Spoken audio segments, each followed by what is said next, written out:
and welcome to Pricing College with your hosts, Aidan Campbell and Joanna Wells. In today's episode, we are going to look at own brands and how own brands in the world of food, fast-moving consumer goods, those sort of items, how they can damage the actual brand. Yeah, thinking about how it all started with own brands, it came about through sort of a private label strategy. Supermarkets were really favouring private label to, in a way, help, with everyday low pricing. Consumers and shoppers wanted a bit more variation when they were buying. They were saying price was a major driver. And then from there, supermarkets came up with, that pushing private label. And often a part of that strategy was to ask the very supplier providing, the branded goods to make a own brand, a cheaper version of an own brand to, compete or add depth to the category and to the product assortment. Now, in theory, there's positives there. It's giving consumers sort of what they want or what they think they want. But, in a way, it's also damaged the supplier, supermarket retail relationships on a number of levels. Suppliers have lost a fair amount of margin over the years with their own brand private label strategy. Yes, in the short term, they did have sort of some kind of spike in revenue and volume, which I'm sure they enjoyed from, own brand. But at the same time, over time, a lot of the brands have worked to, bite them really, because now they're being asked to put, the well-known branded goods onto, a program called EDLP, Everyday Low Pricing. And overall, I think this is, reducing sort of the value of the category year on year, and consumers are actually, not nonplussed about it either. So I do think there's been, some negative effect, really. I think you can understand from from a manufacturer's perspective, why they would look at an own brand or an unbranded version. So let's say you produce any sort of product, whether it's washing powder or whatever it is, and you have invested in the brand, you spend money on television adverts, and it's a very common item in people's minds. You have a target market out there who want to purchase that product, buy it every week when they do their weekly shop, and they want that item. There's pressure on you then from the supermarket or the retailer to lower prices. Fundamentally, you don't want to lower prices. So you really, you want to keep your star product where it is and to keep it seen as a prestige product and keep those prices up to keep profitability and margin high. Potentially launching a lower value, unbranded, unpackaged or whatever it is, cheaper version of the same product. In many instances, they'll come from the same factory. I think we've all heard of examples where whether it's a loaf of bread or whatever it is, the item would be coming from the same place, just going down a different chute in the factory and different branding going on it. You can even see examples of this in rebadging in the auto industry, where the exact same product is sold fundamentally just with different badges at very different prices. But in certainly in the supermarket food categories or household cleaners, etc., the item will be very similar. There might be small differentials in the actual content, but in reality, the biggest difference will really be in the packaging and what it looks like. And it could be sold at a price differential, even a third of the price of the original. With that issue, obviously that might maintain your margins in the meantime, but over time, as customers who always shop for it see this item on the shelf next to it, they might start going, I'll try the cheaper one. I'm saving X number of dollars each time. Why not give it a try? And if they do try it, fundamentally, are you producing a product that you don't want people to buy? That's a strategy that over the long term, there's an issue there. And so if you're producing a product that in theory you don't want people to choose, but you can't make it inferior, it still has to be as internally as good, from a health perspective, from a food requirement perspective, you really are going to be facing issues. And over time, a certain percentage of people who are either price aware or value shoppers or just to be honest, don't care about the packaging, you will see a larger amount of people choosing the cheaper option, and you'll cannibalize your sales, your margin, and your profitability. I think in the early days, you're right. It did provide some kind of structure, price structure, customer segmentation structure by offering private label.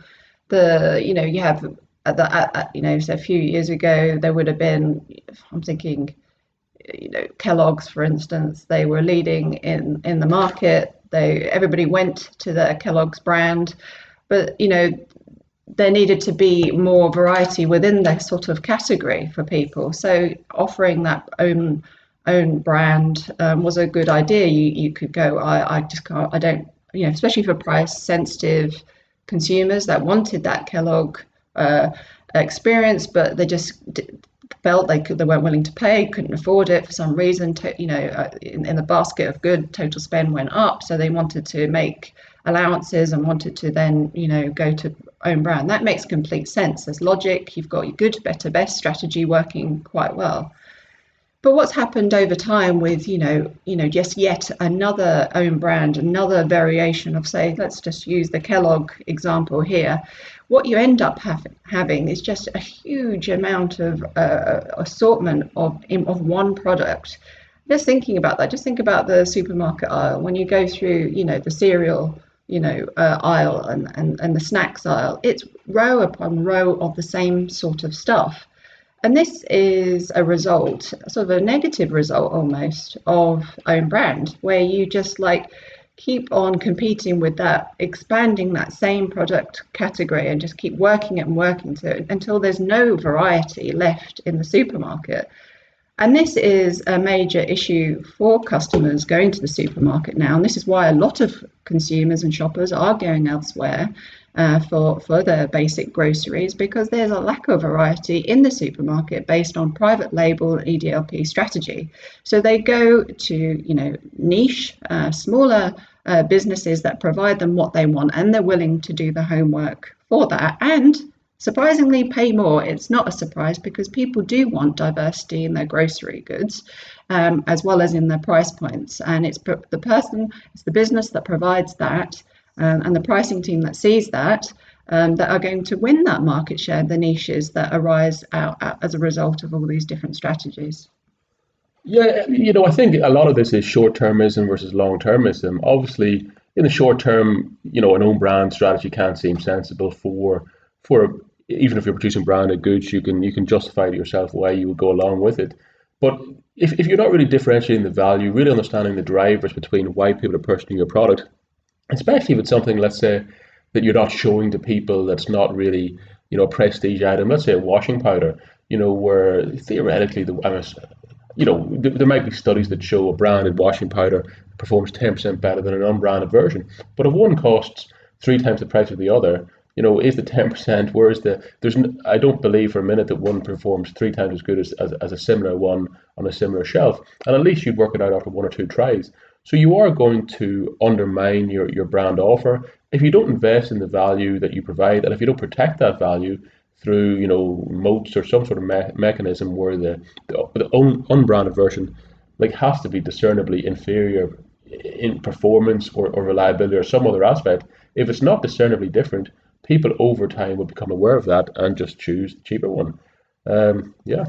I think my point here is as well that supermarkets and suppliers, due to this own brand issue, they're being stuck in that one category, and they're forgetting that there's just working that product and that category to death, to the point there's no other choice for consumers, and that's driving them outside of the supermarket. It's driving them to other suppliers that are providing a variety in the range and assortment.